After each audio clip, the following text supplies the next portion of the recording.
Hey there, have you ever been online and just felt completely lost? It's like this giant, endless maze of information. And sure, there's amazing stuff in there, but there are also a ton of dead ends and confusing paths. It can be really tough to know which way to turn to find what's actually true. And that, right there, brings us to the biggest question of all. When you're trying to navigate that maze, who can you actually trust? How do you even tell if what you're reading or watching is the real deal? It's a huge challenge that, honestly, we all face pretty much every single day. But here's the good news. Today, we're not just going to talk about the problem, we're actually going to give you the solution. You're about to get a complete toolkit that'll turn you into a master truth detective, ready to solve any information mystery that comes your way. So, you ready? Let's open up that toolkit. Just like any good detective, you absolutely need the right tools for the job. We're going to focus on 4 big clues that'll help you spot a trustworthy source from a mile away. All right, here they are. First, is it written by experts? People who've actually studied this stuff. Second, is it up to date? Because information, especially in science, can change really fast. Third, does it focus on facts, not just someone's feelings or super strong opinions? And finally, is it unbiased? Meaning, it isn't just trying to sell you something or push only one side of the story. Got it? Okay, let's put these tools to the test. All right, detective, it's time for your very first case. We're diving deep into plastic pollution, and we need some solid evidence.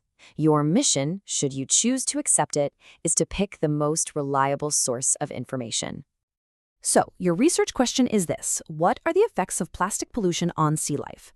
Now, on the left, you've got Source A, a blog post with a pretty strong opinion right in the title. And on the right, you have Source B, an article from a well-known organization that actually talks to experts. So time to pull out that toolkit. Think about our 4 clues. Which one of these 2 sources is going to give you the most reliable information for your investigation? I'll give you a second to think about it. And the winner is Source B, National Geographic Kids. So why is this the better choice?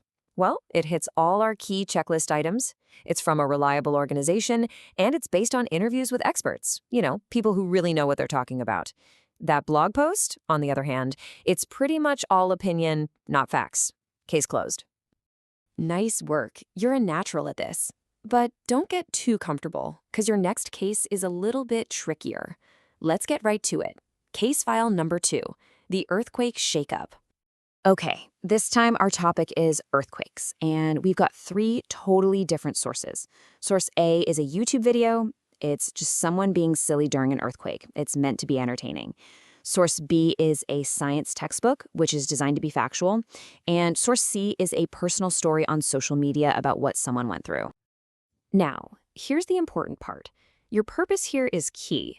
You're not just watching for fun this time. You actually have to write a research paper for school.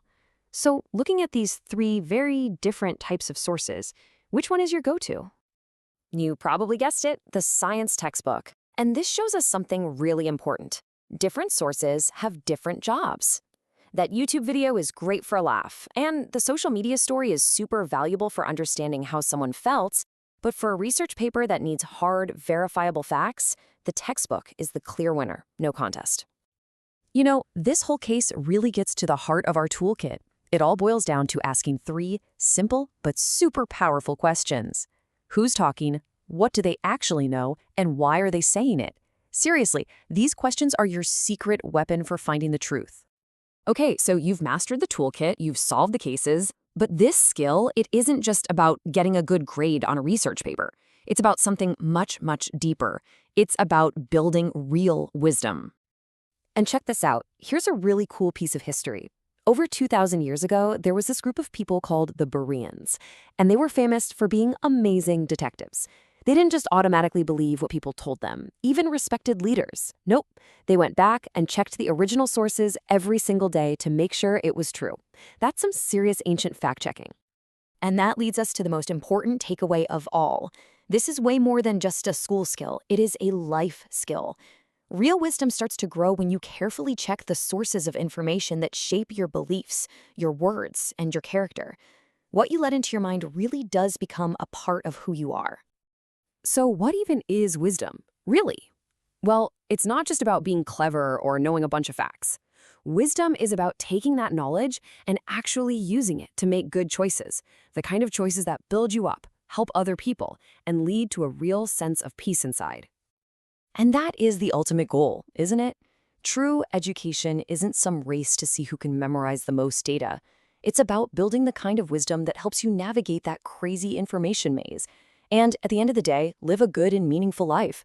So, next time you're online, don't just consume information. Be a detective. What will you choose to build with the knowledge you find?